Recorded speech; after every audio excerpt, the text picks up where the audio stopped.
This is Gladys Brown interviewing the Rev Thurber Reuben Thayer on this January 7th, 1980. Rev Thayer's roots go back to the earliest settlers in our area. Rev Thayer, will you tell us something about these ancestors? In dealing with genealogy and history, I want to first describe my father's side and then my mother's, as both ancestral lines are identified with pioneers and later business activities in the village of Akron and the town of Newstead. All of the Thayers in America are supposed to be descended from the two immigrant brothers, Thomas and Richard.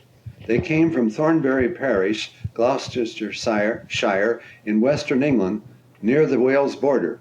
Thomas came to Braintree, near Boston, Massachusetts, in the early 1630s with his wife and three sons, Thomas, Ferdinando, and Shadrach.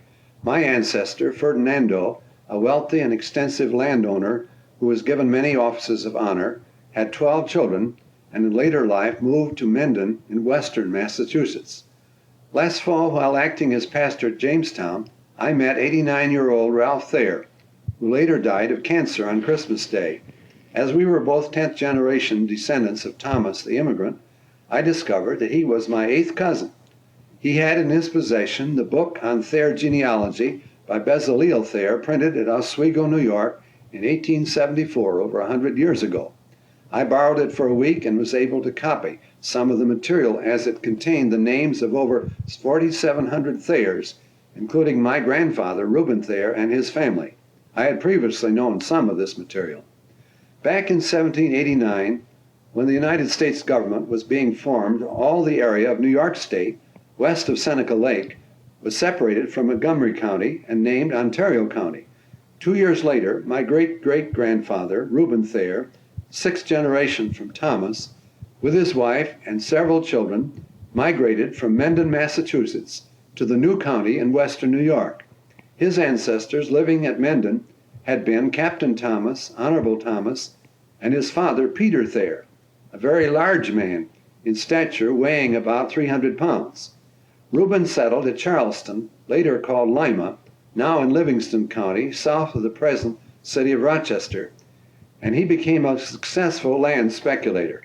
Instead of building a simple log cabin like many of his neighbors, he erected in 1793 a beautiful frame house with a front doorway called Grecian Revival on a hill overlooking the village from the east. 3 years ago, when I visited this large dairy farm with its millstones by the driveway, and now called Millstone Farm 1793, its present owners, Roger and Marilyn Smith, showed me through the house, some of which was the original building.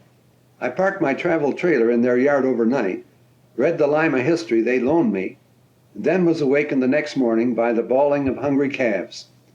Reuben's home was the first tavern in that area, and across the road from it, the next year in 1794, was built the first store and post office for Lima. In 1795, Reuben and his first cousin, Gideon Thayer, became charter members of the first religious society organized by any denomination west of Seneca Lake in this state. This was done by Reverend James Thatcher, a Presbyterian, and it was called either a Congregational Society or a Presbyterian Church in the years that followed. In 1796, the first sawmill in that area was built by Reuben Thayer, and from his farm brickyard, whose remains are still visible, came bricks for many of the village houses. Then in 1797, the first town meeting of the area was held at the Thayer Tavern. Adolphus Watkins, a later resident, said he found mostly log houses when he came to Lima.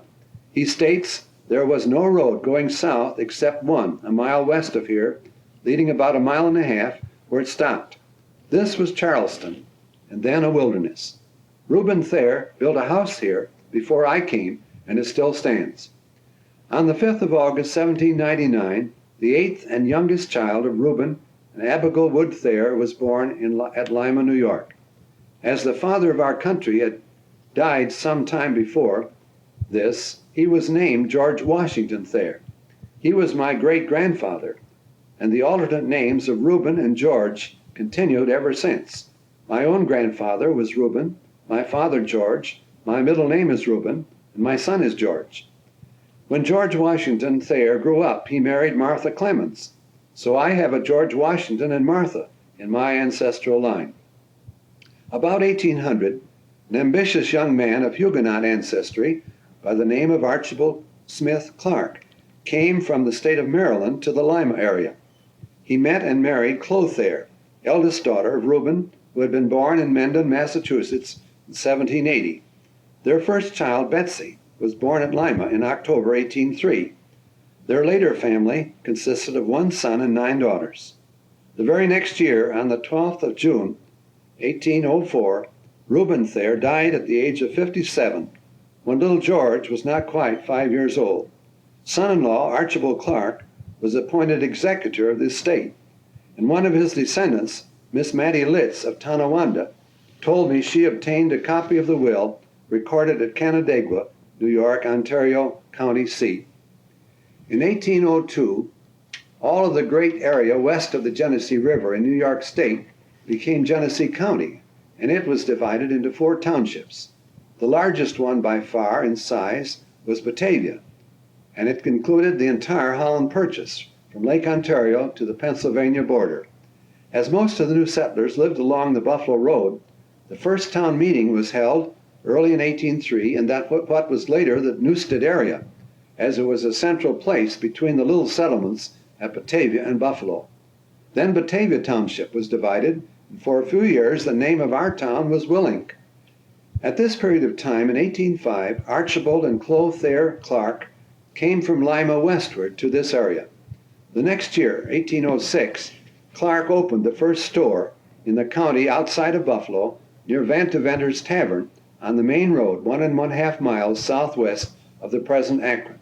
Not only did the genial store proprietor do a flourishing business, but because of his legal talent, for over a decade he became the leading office holder of all western New York State. 3 new counties were formed in 1808, namely Chautauqua, Cattaraugus, and Niagara, the latter including the present Erie until 1823. Also in 1808, the town of Clarence came into being in Niagara County and included the present Newstead territory until 1823. Clark was Clarence postmaster 1808 to 11. Then he also represented the 3 new counties as their first state assemblyman from 1808 on. From 1812 to 1816, he served in Albany as this area's first state senator. He also had been the first surrogate judge and a Clarence bank officer. After 1816, he served out General Porter's term as a member of Congress in Washington, D.C. In 1815, when Archibald Clark was Niagara County clerk, his younger brother, Staley Nichols Clark, became his deputy county clerk. The next year, on the 27th of October, 1816, at Clarence, Staley was married to 19-year-old Eunice Thayer, youngest daughter Reuben, and sister of Chloe Clark. Staley worked at the Holland Land Office from 1819 to 1822, and then for about a decade was their land agent in Ellicottville, New York.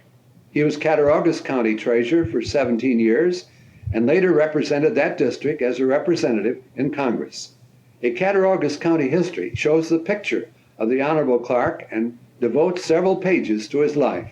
He was skillful in business and yet showed great compassion for poor farmers trying to buy land from the company.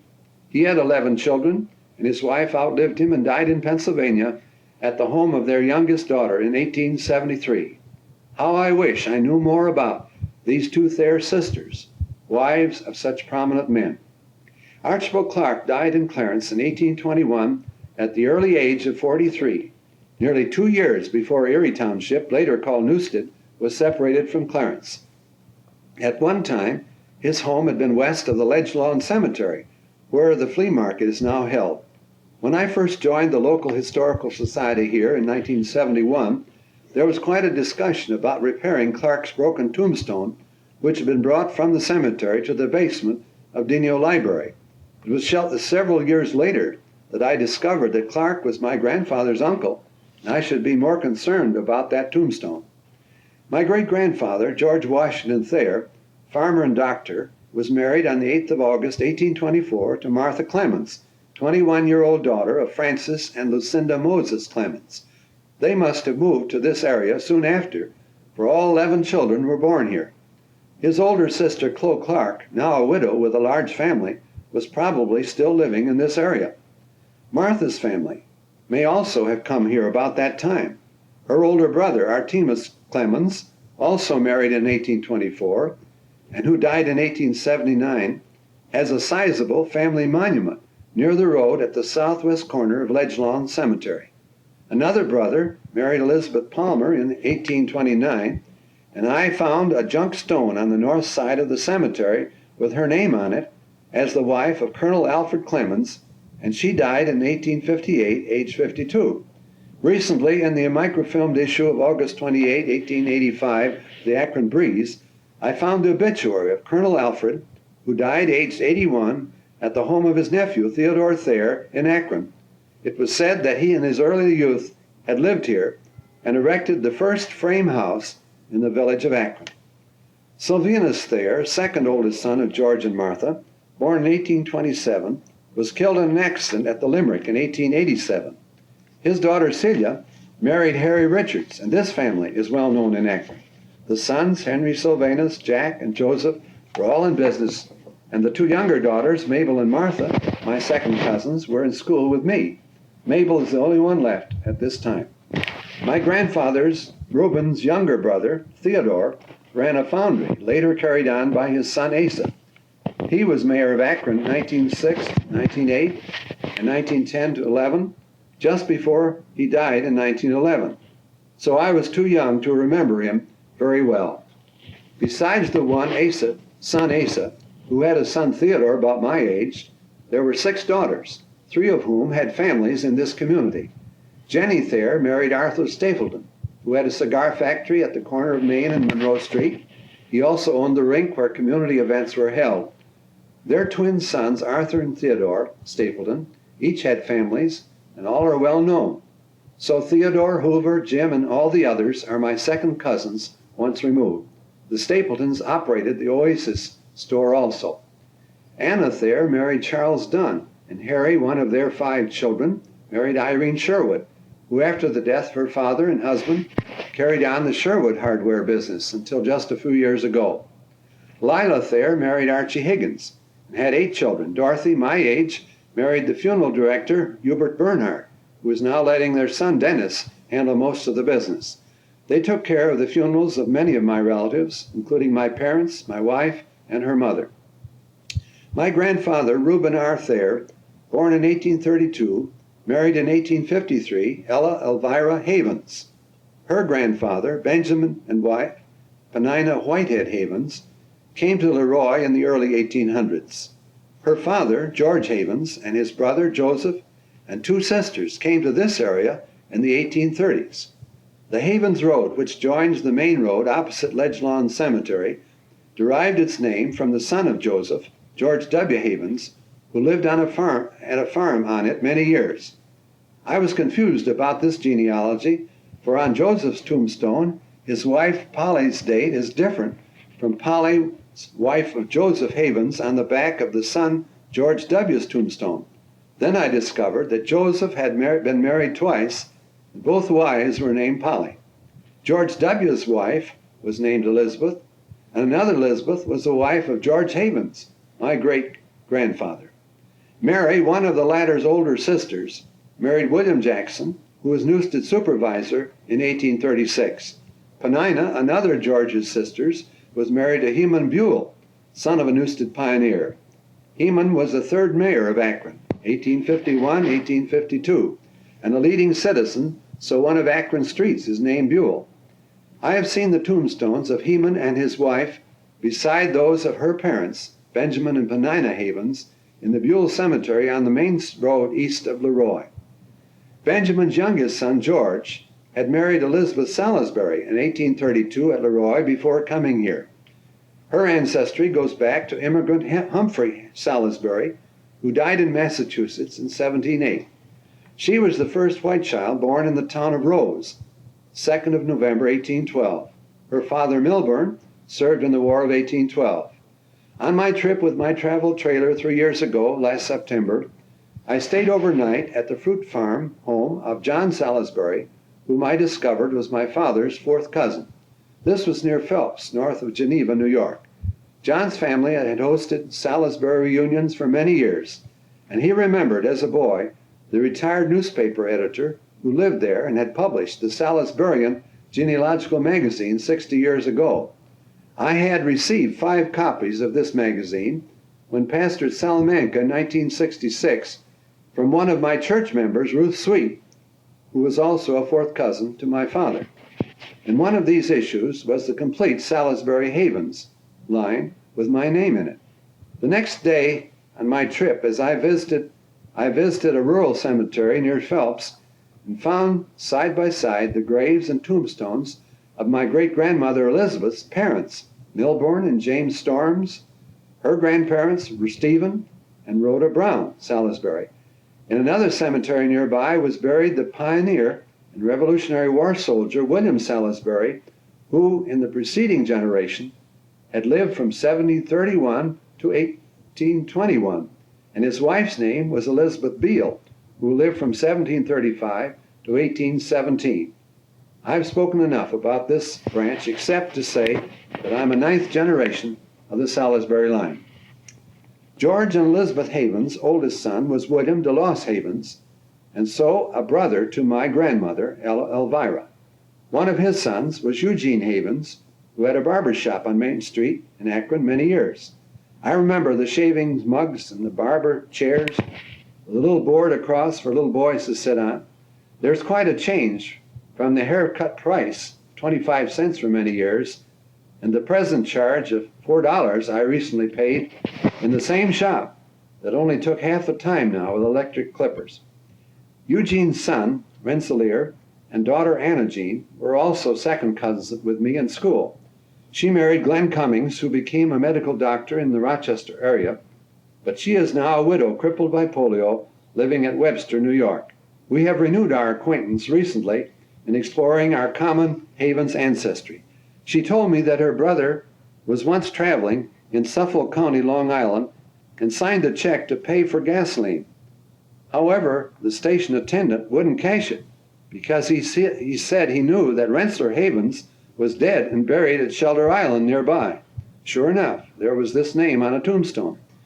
And later Anna Jean was so convinced of this ancestry that she gave her parents' antique furniture to a Havens museum there. But in spite of a recent Havens book on genealogy that she gave me, I haven't found the parents of Benjamin and Penina as yet. Reuben R. Thayer, my grandfather, was a left-handed carpenter who built the house where I now live on Knapp Road over 100 years ago. He also helped to construct the Akron Cement Works and many other buildings in this community. Sometimes he worked in other places, and I have a letter he wrote my father from Pennsylvania in 1891. He begins like this: Mr. George Thayer, dear babe.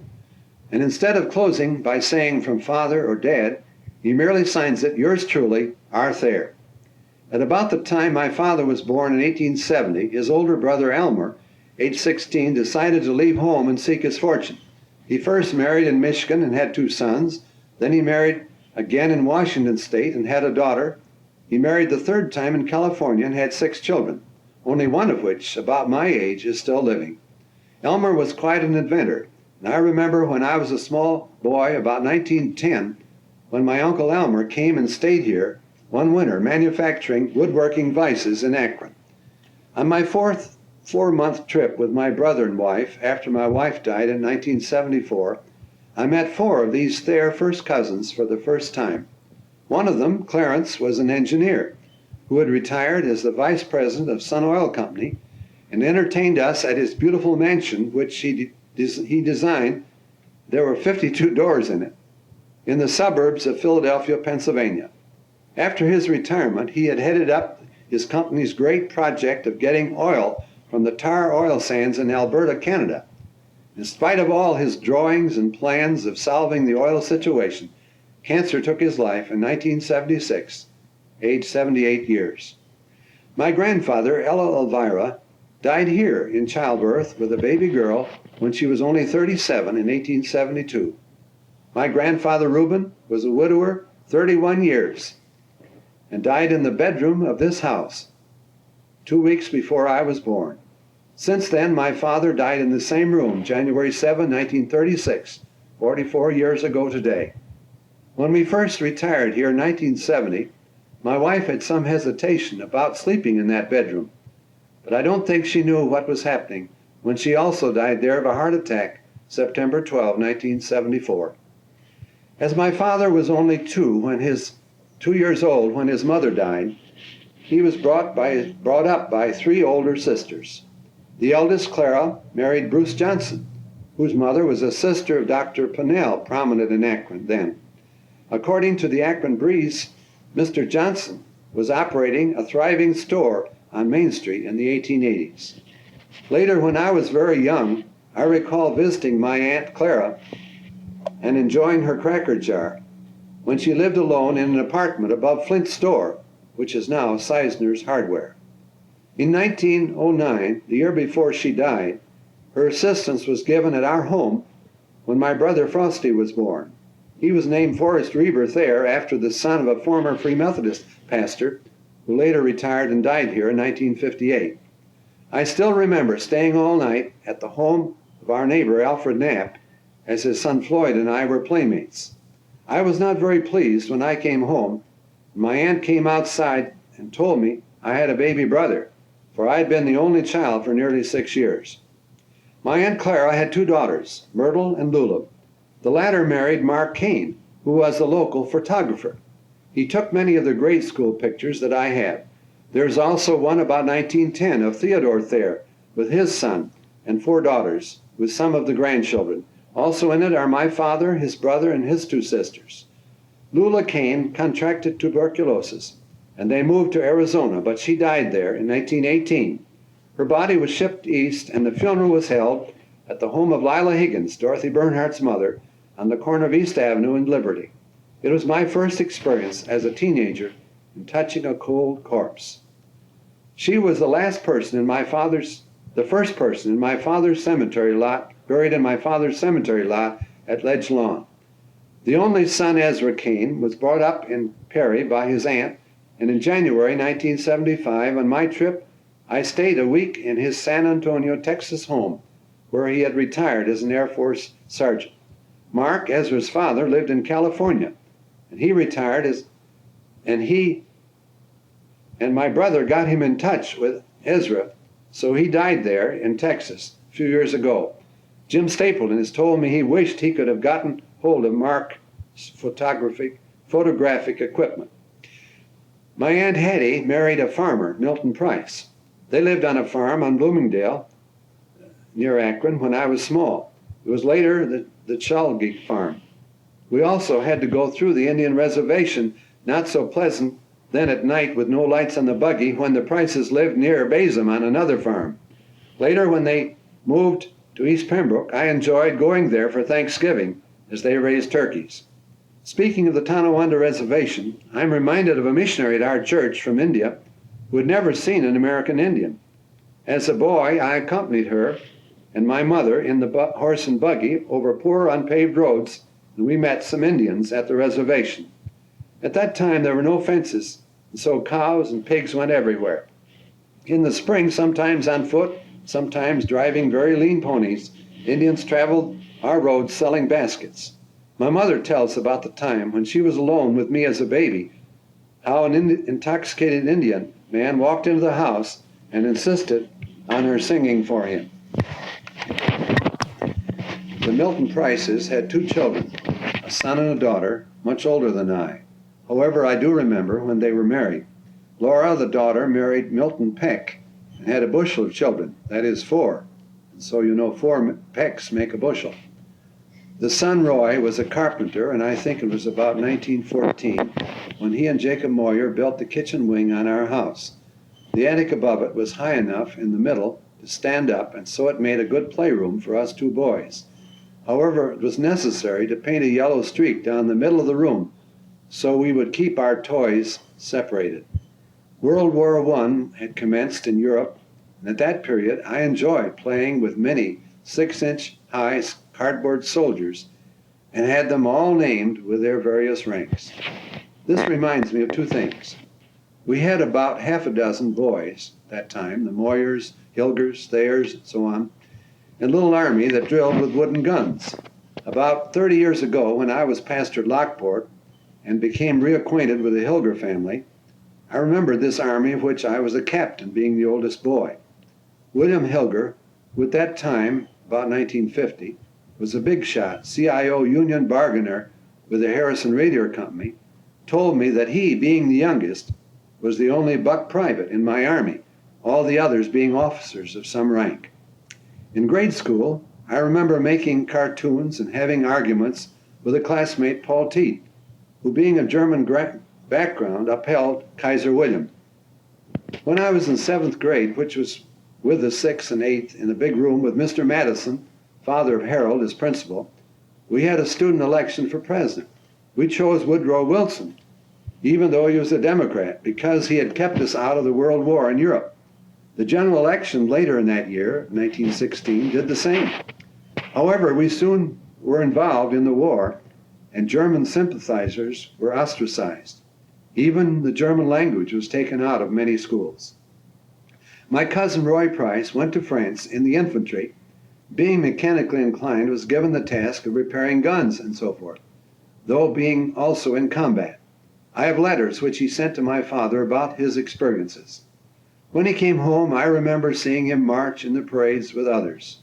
One of the things about his uniform that interested me was the long strip of cloth that he had to wind about his legs to make leggings. Quite a few of our Akron High School students went into the service, and some were killed in the war or died of the flu in camps.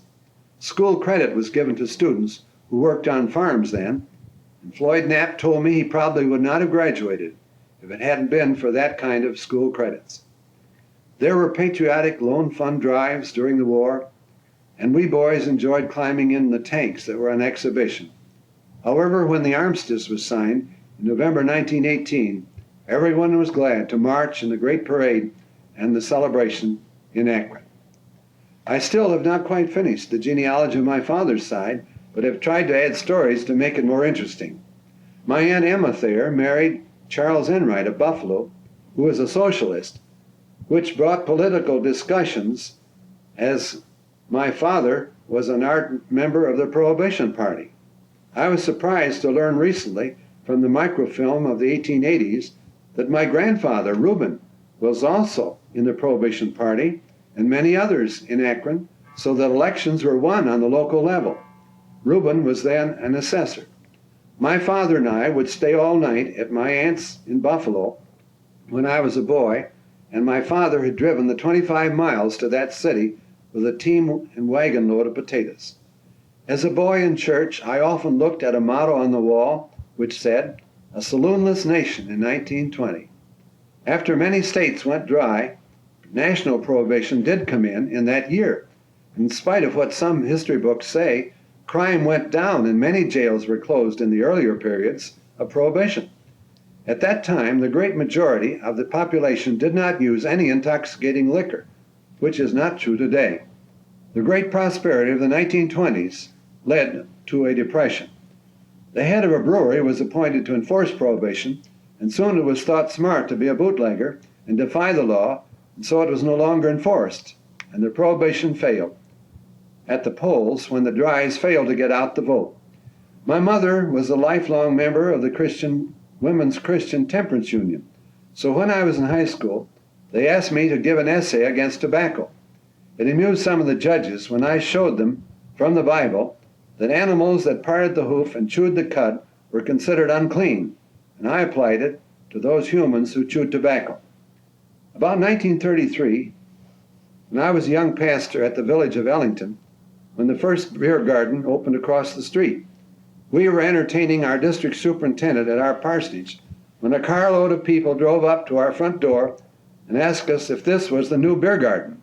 I disgustedly pointed across the street, but my superintendent had a good laugh. Now back to family again. I officiated at the funerals of both my Uncle Charles Enright in 1937 and my Aunt Emma in 1950 at Bernhardt's. Hubert told me last year about the death of their daughter, my first cousin, Kathleen, and her husband, Dr. Ernest Kramer, in 1976, 1977.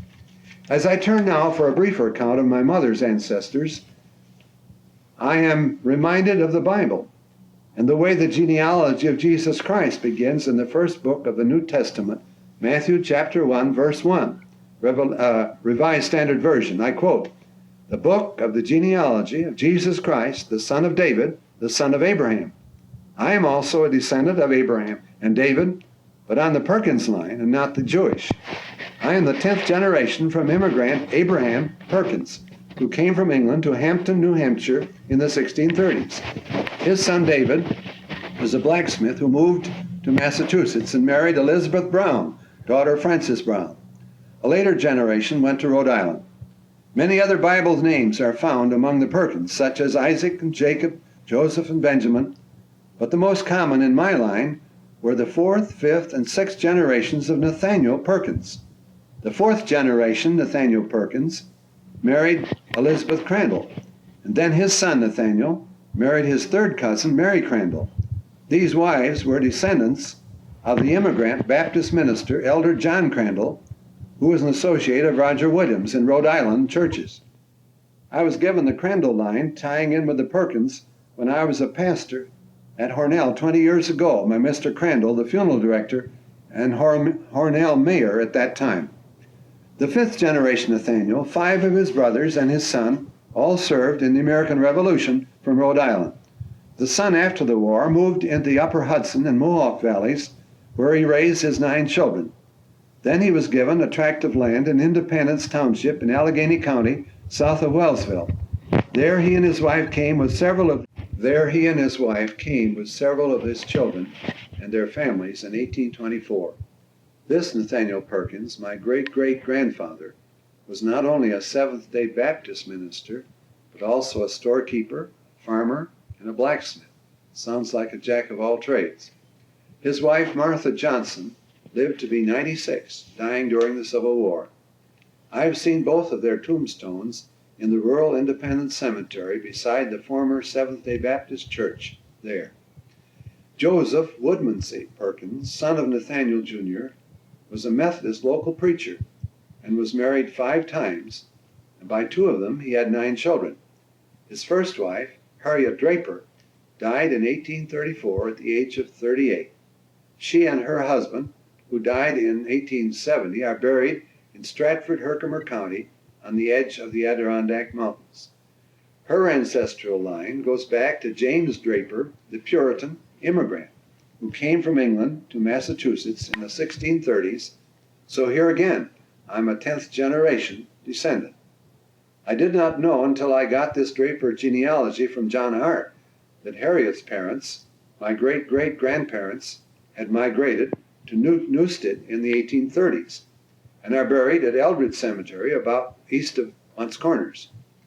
There is a 3-generation monument in that cemetery, beginning with Gideon and Jairus as the first, then Ahimaaz and Lorenda the second, and 8 children of the 3rd generation, 2 of whom I remember, Laura and Hiram, as old-time Free Methodists living the corner of Draper Road and Hunt's Corners Road. Ahimaaz and his son Micah were very prominent in their local church, often going to conferences as Akron's lay delegates. Micah's daughter, Carrie, married William Blacklock, and their youngest daughter, Stella McVean, my 3rd cousin, is the last of that generation. Ephraim Vale's wife, Lillian Draper, another 3rd cousin, was daughter of Gideon, Micah's son. My mother's father, Wesley Orrin Carmi Perkins, son of Joseph W. and Harriet Draper, came to this area in 1849 as a young man of 19. He married his 2nd cousin, Clarissa Smith, and had 5 children, only 2 of whom grew up.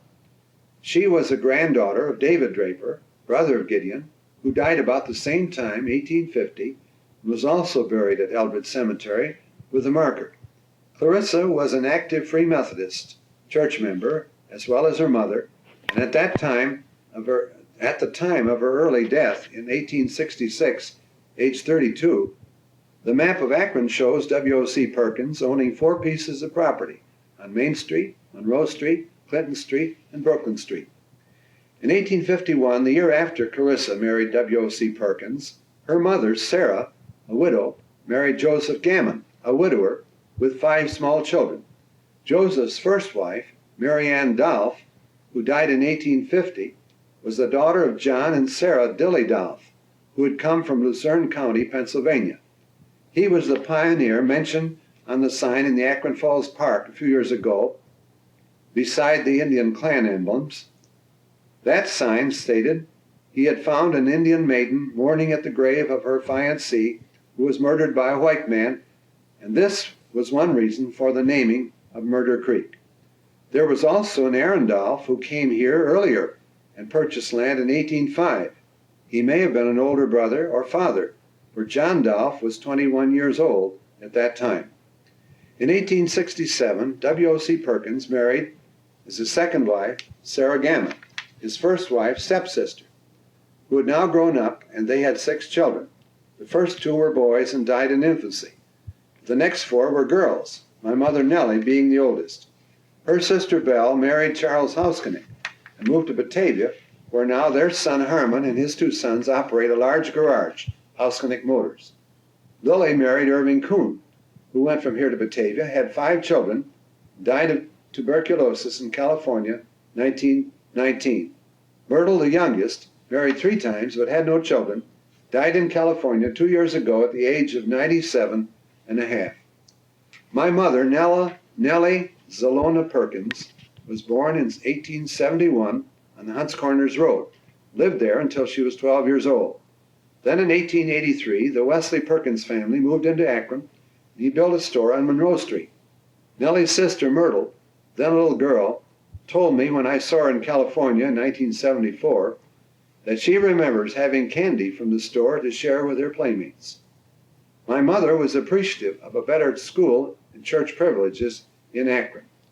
But Wesley Perkins died in January 1885, age 54.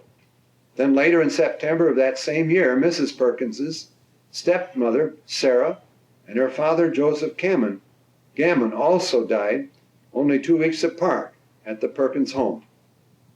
In the fall of 1888, my mother went to Chili Seminary to do high school work and earned her way by her teaching in the grades. But after 10 weeks, she had to return home to help support the family by doing housework or teaching in rural schools. She kept a diary from 1890 through 1893 and mentions the weather and what she did each day. August 16, 1890, she writes, did housework and took care of Liam when his mother, Mrs. Paxson, went to Ontario Beach. This Liam was the father of Judge Paxson. When my mother taught 2 terms of school at Benedict's Bridge, 5 miles north of Akron, January to June 1889, the snow was so deep some of the older boys had to carry her to the schoolhouse. In the spring of 1892, she taught at Mansfield Corners, Clarence. She graduated from Akron High School in 1892 in a class of 6. The names of her classmates were Dennis Nolan, Nellie Hoig, Grace Churchill, Carrie Bates, and Emma Parks. They are in the middle of the picture, the upperclassmen of 1892, shown in the Akron Centennial book printed in 1949. My grandmother, Sarah Gammon Perkins, died at the age of 45 in September of 1892. My mother had to comfort the younger sisters. Mary Ann Perkins, Sarah's younger sister, lived with them, never married, and so kept house for the family. My mother taught school 2 miles south of Lancaster that year. She also started keeping company with my father, George Thayer, a farmer, and he would meet her train at Crittenden when she came home sometimes on weekends. They were married in July 1893. For the next 10 years, lived on various farms in the same neighborhood. After a few months of being a farmer's wife, my mother was too busy to write in her diary anymore. My mother joined the Akron Free Methodist Church in 1886, so was a member over 60 years when she died in 1957. My father joined the same church in 1890 and was very active as a trustee, lay delegate, and so forth until his death in 1936. We were so faithful in attendance as a family. When we drove to town, our horses would start to turn in the church driveway when we went on Albert Street, now Parkway Drive. Perhaps the reason was more practical than religious. as the sheds in the back of the church were better protection from rain and snow than standing at a hitching post in the business section downtown. Dennis Nolan grew up near the Five Corners and attended the Falkirk District School there with my father, who did not go farther than the 8th grade in school. Dennis went on to West Point and reached the rank of Major General when he was head of the Intelligence Department in World War I. I recall as a little boy going to a birthday party for Dennis' son. And it was interesting for me recently to look at and identify the Falkirk children in the picture. I have, such as Hannah and George Summers, 3 Tesnos, Joe Dargan, later a doctor. What I remember best was that Colonel Nolan and his wife walked me home that night 1/2 mile in the dark. My mother's high school class formerly had reunions also. The 1 boy and 5 girls went for a drive with a horse in Surrey. I always attended school in Akron, though the old schoolhouse was still standing at Five Corners when I was very young. My 1st grade teacher was Grace Earle, and my 3rd grade teacher was Emma Parks, both close friends of my mother's. The kids laughed at me when I called her Aunt Emma in school.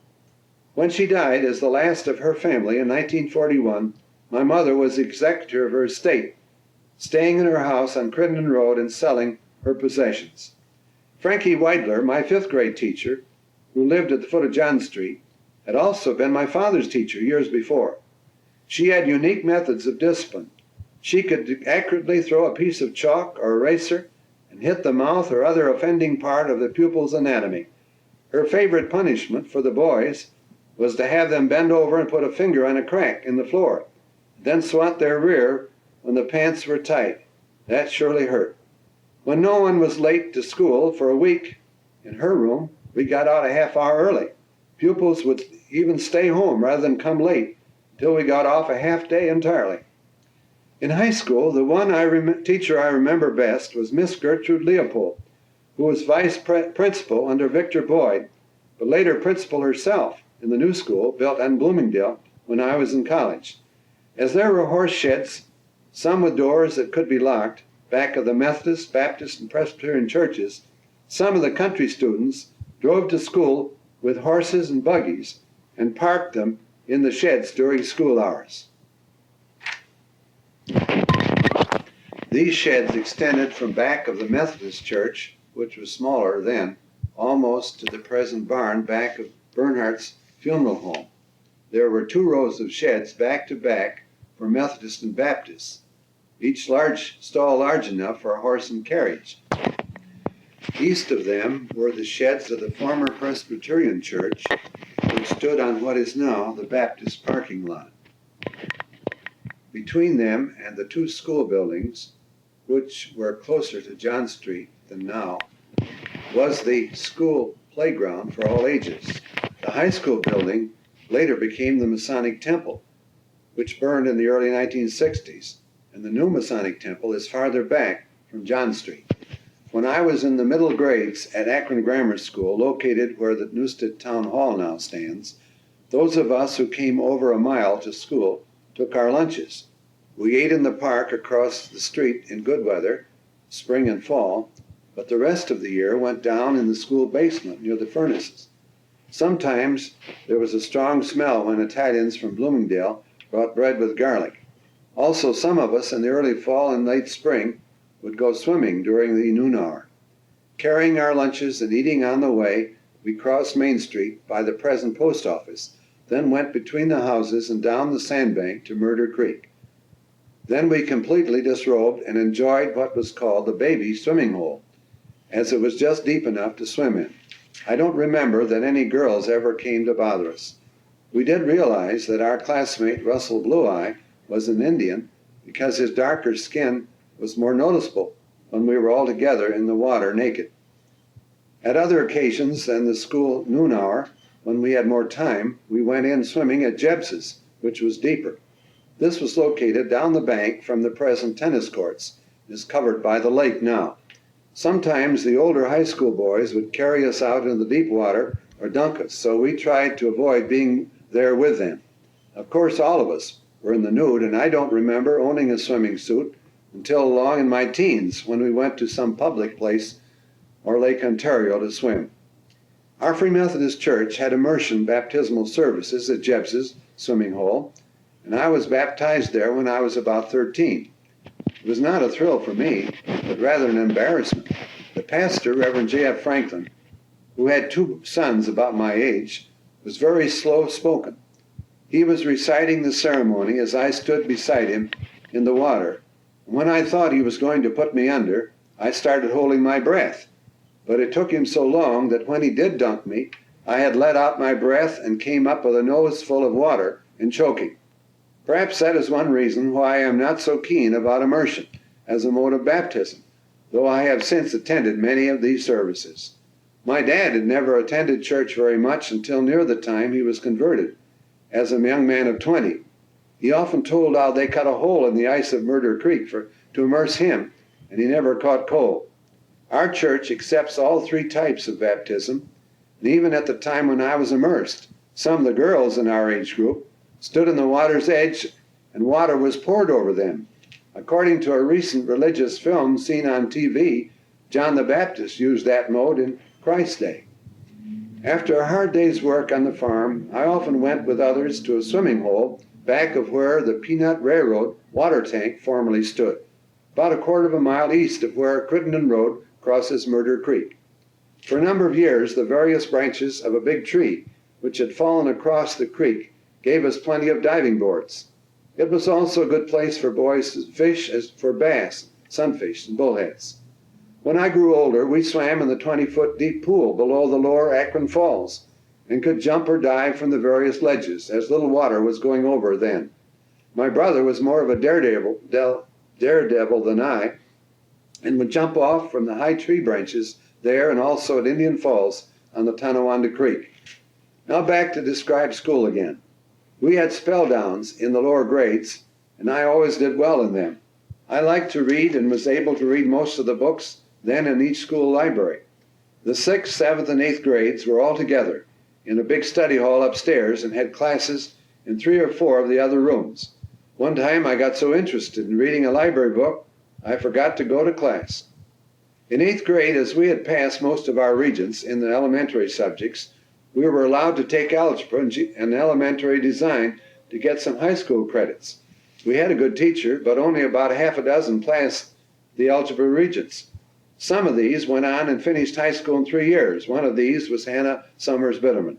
But as I did not yet have English 4 at the end of my junior year, though I had enough credits to graduate then, I went through the 4th year and received a special diploma of 5 years credits. That senior year I took shorthand and bookkeeping, as that was about all the subjects left being taught at our school.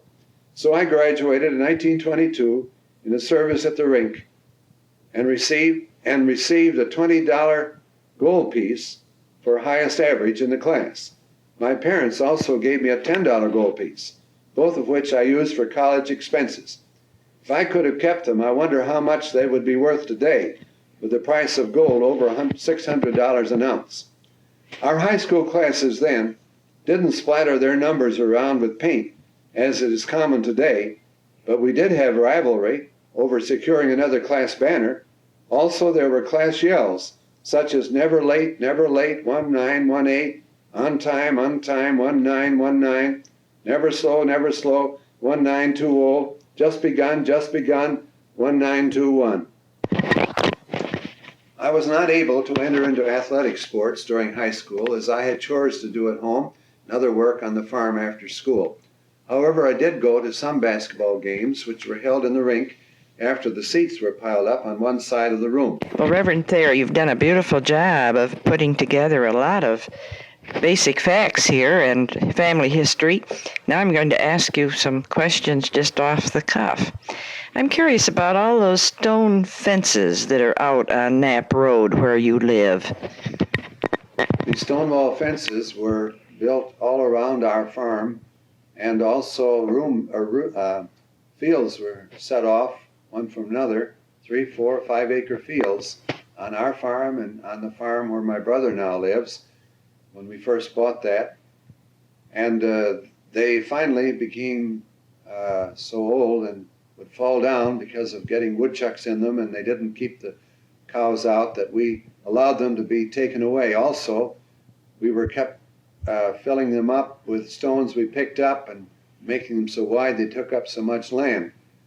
But I remember how even when I was growing up, that stone wall fences were being built, even though what I had known were built when my father was only 4 feet high as a little boy.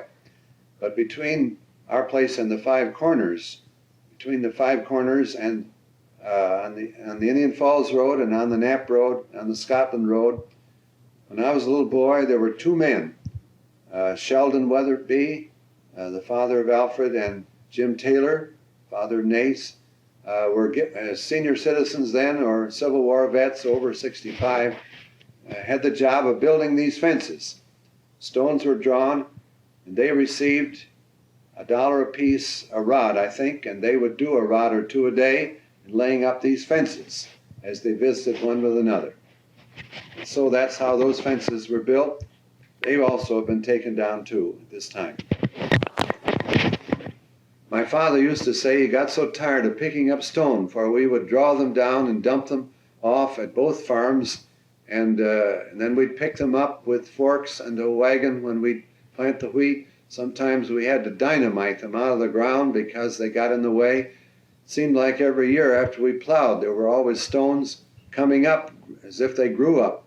And so it was a continual job.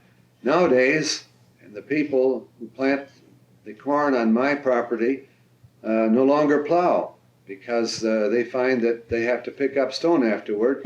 So they just go through and plant and put fertilizer and seed in the ground and spray for the weeds and come in the fall and harvest the corn. Don't have to plow anymore. Reverend Thayer, do you remember when the Chautauquas would come to town in the summer? Yes, we had a big tent put up at the head of John Street where the baseball diamond used to be, Forrestal's home side now. And at that time, we would have noted speakers come and speak at a place like that. For instance, I think I heard William Jennings Bryan there one time. Then, as a little boy, I wasn't allowed to go to the movies, and they weren't too common, really, when I was small. I think I saw my first moving picture in one of those places when they had a film of some type of thing at the time. And other speakers would come and speak, and it was a kind of a gala time in the summer at these Chautauqua. Later, they had lyceum courses in the schools that were somewhat similar with entertainers and musicals and things of that sort.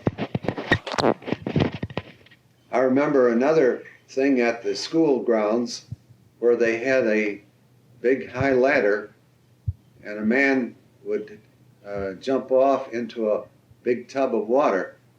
And he also had a little dog, and he coaxed the little dog to go up the steps, and the dog would jump off in the water.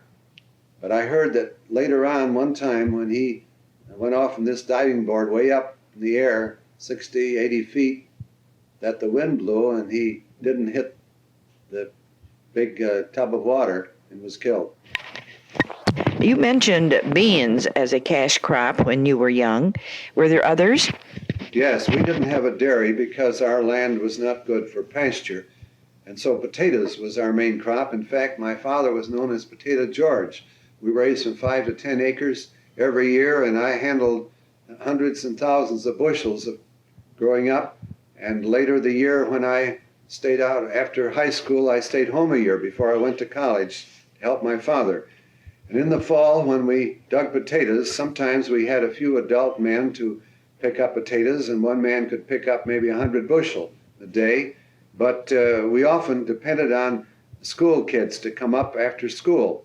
And my father would dig quite a few rows, and the boys would rush up there, sometimes even girls, and I would let them have crates to pick in, bushel crates, 2 to a crate, and give them each 2 a different colored little piece of pasteboard to put in the crate so I could identify them. And then when I collected them in the wagon, I paid them off at 3-4 cents a bushel, and they'd earn 25 to 50 cents picking up potatoes.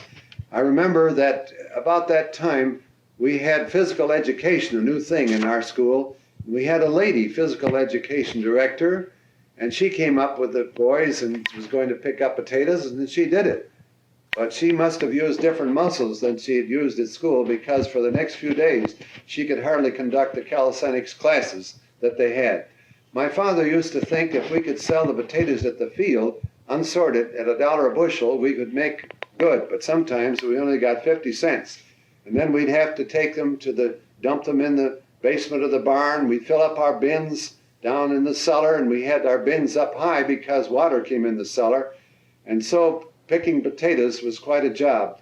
In the spring, it always seemed a shame when we had to plant 100 bushel of potatoes when the potatoes were high priced, and yet we had to in order to get a crop.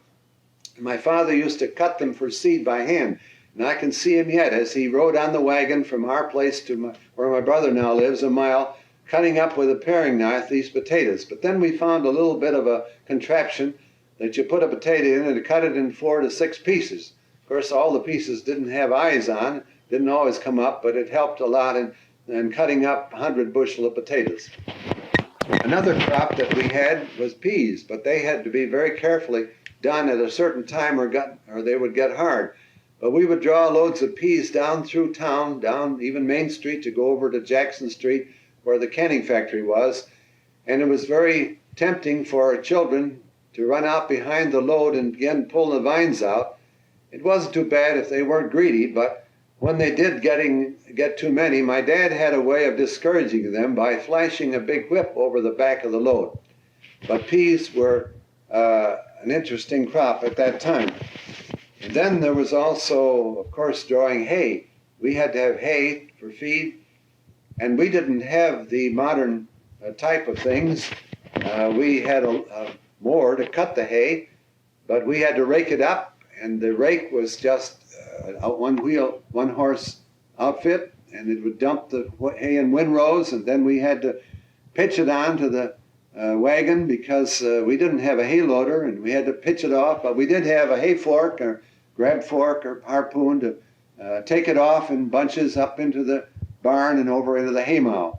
But sometimes we sold hay to people in Akron, and I remember helping to pitch off a load of hay at Corbett's up over in their barn when they still had horses to deliver their lumber, and other places around town.